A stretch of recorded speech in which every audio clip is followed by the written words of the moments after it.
I'm an immigrant to Canada. I came here very young, grade 12, and I've loved this country ever since. Yeah. From where? Came from Bahrain, Okay. where I grew up, although my roots extend to both Pakistan and India. Oh, wow. Do you speak those languages? I don't. Do you only speak English? I only speak English badly. I came here as a foreign student, and then 3 years later, when my dad retired, my entire family immigrated to Canada. How big is your family now here? So I'm one of 5 brothers and sisters, and my 2 parents, well, my dad's passed away now, but I've got extended family, cousins, lots of cousins, and they have their own families now. And they're all here? And they're all here, yeah. Right. My wife and stepdaughter, we've been together now for 30 years. Congratulations. Yeah. How old is she, the daughter? She's working, and she's 40 years old. Wow. Really exciting. Good. Now, tell us about your career progression. So, what were your choices to get to where you are? Sure. When I first came here, I really had no orientation in terms of what I wanted to do from a career perspective. My advisor was my dad. He had expectations of what he wanted me to do, come to Canada, you're going to be successful, with a very narrow idea of what success was. Doctor, lawyer, engineer, along those paths. Computer science was what he encouraged me to do in university. And after my first year doing computer science, I knew I hated it, and I didn't want to work in a career stream that I felt so, dispassionate about. Luckily for me, I'd taken a history and a philosophy course in my first year, and I absolutely loved those classes. I had a very difficult conversation with my dad after year 1 that I wanted to switch to a philosophy major. And his first question to me is, what are you going to do? And I had no answer. I just knew I loved it. And God bless him, he supported that decision. I graduated with a philosophy degree with no idea what I wanted to ultimately do. It was a recession, and it took me a while to kind of figure out my place from a career perspective. One of the best things I ever did in hindsight, for 2 years I worked at a temp agency, having 1 month to 3 month assignments. I got a variety of different sectors I was exposed to, and I learned firsthand what I loved to do and what I didn't love to do. And even though that was a stressful experience, it was something that taught me by experience where my career inclinations were leaning toward. Good. So, are you close to your dad then, or to your mom, or both? I would say closer to my mom. My dad passed away more than 20 years ago now, but when he was alive, closer to my mom. He was the strict disciplinarian that had expectations of, what we as kids were going to do when we grew up. What did you learn from your mom that you bring into the workplace? I think curiosity. She's a quiet person, but she's curious about people, and that is very much part of my personality. Curious about everything, but I'm not as quiet as my mom. What about your kids though, or the one kid? What do you hope for that individual to gain from your extensive background? I would say that the key for me is feeling included. Whether it's in workplace, whether it's in a career, whether it's in your personal life, feeling that you are a part of something is the key for any individual, but especially my family and my daughter. I'm a bit of an adventure seeker, so every year I pick something very challenging to do. I have hiked the base camp of Mount Everest. I've swum with great white sharks. This year it's a base camp of K2, which is the second highest mountain in the world, between Pakistan and China. And my goal is June to hike the base camp of K2. That's amazing. Now, is that just you, or are you bringing your wife with you? She is not an adventure traveler. She likes to be pampered and spoiled, the resorts. So we do some trips together, but she gives me the permission to do these crazy things and get it out of my system. It's just part of my DNA. Now, do you hang out with your friends when you do this then, or do you have like a whole... Yeah, usually it's a solo trip. It's a significant commitment of time, and there's very few people in my circle that can afford that amount of time.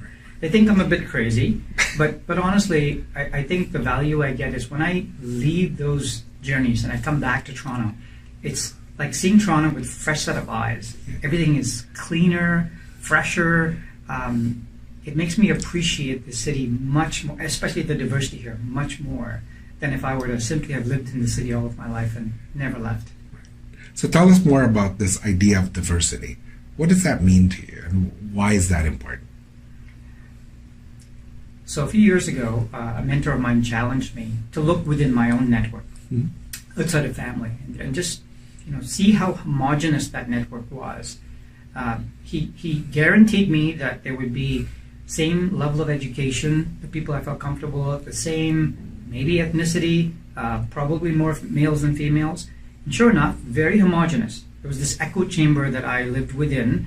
Everyone kind of agreed with me. We got along. It was easy to know what they were thinking. And he said, if you want to grow professionally, you need to break that echo chamber. You need to talk to people outside. You bring people outside of your network into that network. So we started a dinner series, me and a friend of mine. We do one every month, and the main goal is to bring diverse people into a conversation over dinner. And it has been an amazing experience to meet people that I wouldn't normally. For the 30 years I've lived in Canada, I have never had a meaningful conversation with an Indigenous person until one of these dinners. And it really has broken a lot of the mental stereotypes I have unconsciously carried via just being able to talk to people. Yeah, that's pretty good. How long has that been going on? A year and a half now.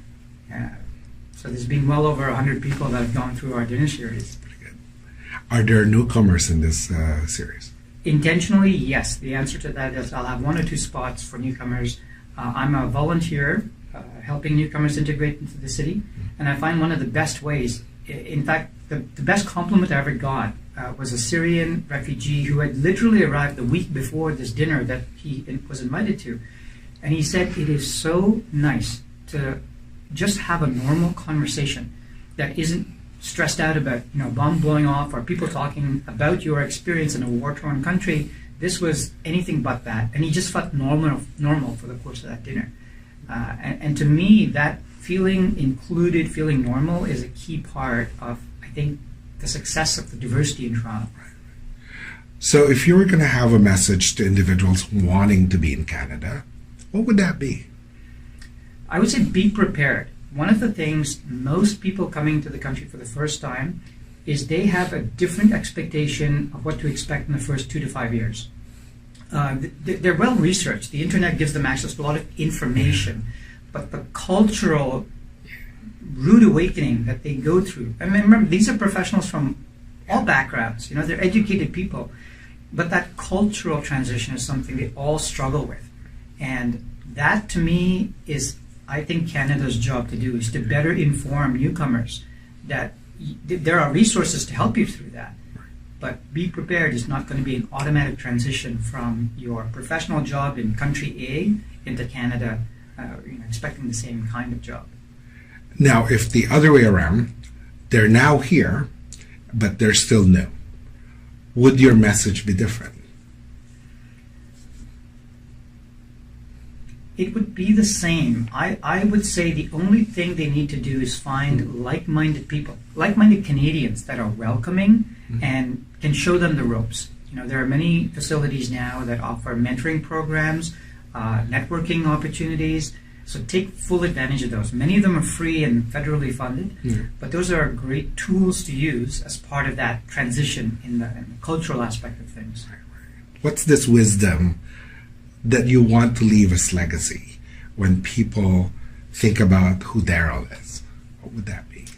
I would say that my journey as a Canadian is very similar to many people who come here from all parts of the world, and that is, it starts with a feeling, no matter how educated and what profession you are, but it starts a feeling of being different and not quite fitting in, and that slowly disappears over time as you start to feel included by all the opportunities this country has. And for all the traveling I've done, I would say this is the best country on the planet for that ability to make someone from a very different part of the world ultimately feel included. It isn't an easy journey, but the journey is possible, more so in this country than in many others in the world. I am Canada.